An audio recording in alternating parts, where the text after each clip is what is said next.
Гүлмира, Камчыбек, Малика, Батыраак, бүгүн бизде көп иш бар. Тез чыккыла. Ата, мен даярмын. Мен дагы, атаке. Кымбаттуум, базарга чыгып азык-түлүк алуу сага кыйын жана түшүктүү экенин билем. Анын үстүнө бул сенин жалгыз дем алыш күнүң. Ошондо гана сен жумуштан бошойсуң. Мага караганда акча салган капчыгыма бул күн түшүгүрөөк чыгар. Сен эмнеге мынча кармалдың? Мына эч нерсени унутуп калбаш үчүн тизме түзүп жаттым. Бирок баары бир деле жазгандарыма караганда эстен чыгарып койгондорум көбүрөөк болду окшойт. А бул колуңда кармап турган баштык эмне? Нандын жана кечээки калган тамактын калдыктары. Анан адатыңча болгондой сен муну таштанды кыргытасың да. Бул оокаттын баардыгы таштандыга күнүгө ыргытылат. А бирок ошол эле кезде бир сындырым нан таппай ачка жүргөн адамдар бар да. Бул нерсе ысырапчылык эми анан эмне? Мен эмнени унуттум болду экен. Мен дагы эмнени унуттум?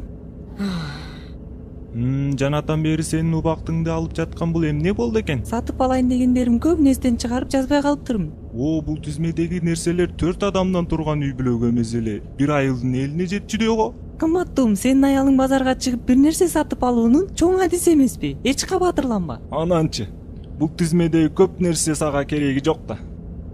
Бүгүн кереги тийбесе, эртең кереги тиер. Эртеңки күнү керек болуп калат деп көп нерсе сатып алабыз. Бирок ал буюм оокаттарыбыз көпчүлүгү аларды колдонгонго чейин эле бузулуп кетип жатпайбы? Эртеңки күнү жашайбызбы же жокпу аны бир Кудай билет да. Анын үстүнө базардагы оокаттар күнүгө жаңылып турат. Бизимиз болбочу. Андан көрө сатып алып баштайлы. Эмне үчүн биз керектүү гана нерселерди албайбыз? Бул ысырапчылык эми анан эмне?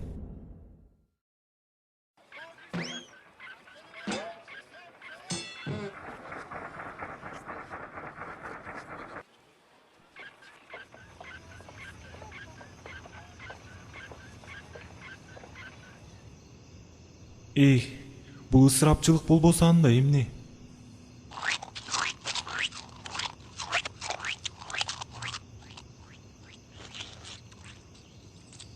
Мени тойгузган жана ичирген, ушул ырыскыны берген Аллахка мактоолор болсун. Дагы жейсиңби, Камчыбек? Жок, апаке, мен тойдум.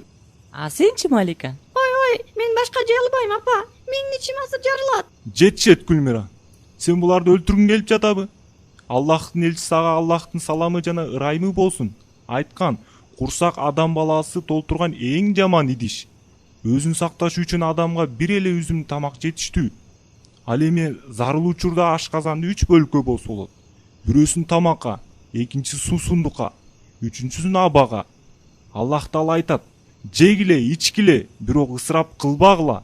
Ал ысырапкорлорду жакшы көрбөйт." Эми эмне? Бул даамдуу кымбат тамактын баарын таштап салайлыбы? Асага бул тамактын баарын алганга эмне түрткү болду?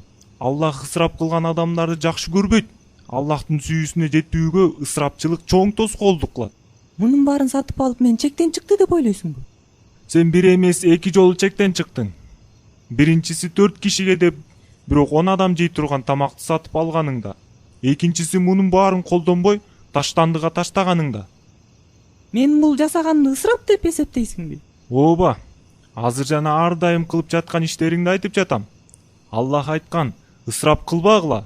Чындыгына ысырапкорлор шайтандын бир туугандары. Ал эми шайтан өз робисине шүгүрсүз.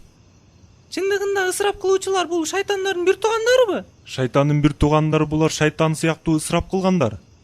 Алар шайтандын сүймөнчүлүктөрү жана жолун жолдоочулары. Шайтандын бир туугандары ага окшош шайтандар. Мындай окшошу эң жаман. Эмнеге Аллах ысырап кылуучулары шайтанга окшош турган? Себеби алар шайтанга окшош ысырап кылат, же аны менен чогуу тозокто болот. Ысырапкорлор да тозокко киреби? Аллахтын меримине шүгүрсүз болгондугу үчүн, тоң моюндук кылгандыгы үчүн жана мал мүлкүн Аллах ыраазы болбогон нерселерге жумшаганы үчүн алар жазасын алышат.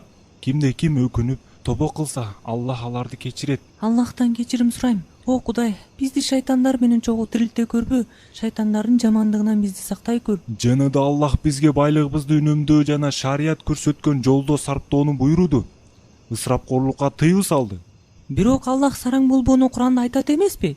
Эки колуңду мойнуңа таңылгандай кылып алба. Демек, бир нерсеге сарптоодо сараң болбош керек. Эмне үчүн сен аятты жарымына чейин эле окудуң? Бул аяттын 2-бөлүгүндө Аллах айтат: ошондой эле колуңду биротоло ачып жибербе, жек көрүндү жана куржалак болуп каласың. Ооба, сен туура айтасың. Бул аяттагы ачып жиберүү сөзү ысырап кылуу жана чачуу дегенди түшүндүрөт. Чачып ысырап кылуу тескериси сараңдык. Жек көрүндү жана куржалак дегени кандай? Бул болсо колундагы байлыгы эпсиз жок кылган үчүн адам жек көрүндү болуп калат. Ал эми куржалаксыз калуу бул байлыгын сарптай албай жана мүлкүн башкара албай калуубу? Чындыгында ысырапкорлукту Аллах жаман көрөт. Ошондуктан Аллах бизге акчаны сарптоодо ортомчулукту кармонууну буйруду жана ал нерсени мусулмандар үчүн адат салт кылды. Ошондой эле Аллах сараңдыкты жана ач көздүктү жаман көрөт.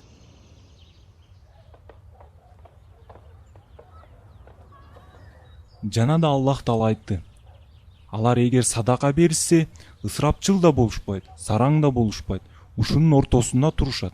Сараңдык кылуу жетишээлик деңгээлде сартобоо деген маанидеби? Бул аятта ырайымдуу Аллахтын чыныгы кулдарына тиешелүү болгон сапат баяндалат. Бул мал мүлктү садака кылуудагы ортолукту карманып, ысырапчылыктан да, сарандыктан да сактануу. Колуна жок муктаж болгондорго көп садака берүү ысырапчылык болуп эсептелеби? Чындыгында ысырапчылык Аллах нааразы болгон нерседе гана болот. Аллах ыраазы болбогон нерсеге мүлктү коротуп, ысырап кылуу бул арам. Ал эми ким Аллахтын жолунда малын сарптабаса, ал ачкөз сараң болуп эсептелет. Демек, биздин дашообуз бул ысырапчылык. Тамак ашка, кийимге кетирген чеги жок көп чыгымдар турбайбы? Биз акчаны тигил жакта да бул жакта да себептүү жана себепсиз кылганбызбы? Билсең биз мунун баары үчүн суралабыз. Аллахтын элчиси ага Аллахтын ырайымы жана саламы болсун айткан: акыр кыямат күнү адам 4 нерсеге жооп бермейинче ордунан жыла албайт. Жашоосун кантип өткөрдү, илимне кандай амал кылды, байлыгын кандай таап каяка сарптады жана ден соолугун кандай колдонду. Атаке дагы эмне деп айткан? Дагы пайгамбар ага Аллахтын ырайымы жана саламы болсун айткан: жегиле, ичкиле, садака бергиле, кийингиле, а бирок ысырапкорлукту жана текеберчиликти аралаштырбагыла. Текебердик менменсинүү жана мактануу. Ата, ысырапкорлук кандай болот? Мал мүлктү сарптоонун 3 түрү бар: арам кылынганы, парз кылынганы жана уруксат берилгени. Биринчиси арам кылынганы, байлыкты арам жолго жумшоо. Демек экинчиси шарият парз кылган нерселерге жумшоо, мисалы зекет жана садака. Ал эми үчүнчүсү уруксат берилген нерселерге жумшоо. Адам өзүнүн абалын жана капчыгына жараша байлыгын сарптаса, бул ысырапкорлук болуп эсептелбейт. Мисалы керектүү нерселерге гана соода кылуу Же бир муктаждыкты чечүүгө акчасын жумшоо. Ысыраптын түрлөрү көп. Мисалга айтсам, буюмдан эч кандай пайда албастан аны жараксыз кылып калтыруу, оокат ашты, нанды башка бирөөлөргө бербестен бузулганча коюп коюу, курсагы тоюп турса да жей берүү. Лукман баласына мындай деген экен: балам, курсагың тоюп турса да анын үстүнө жебе. Ашкан тамакты өзүң жегенден көрө итке бергениң жакшы.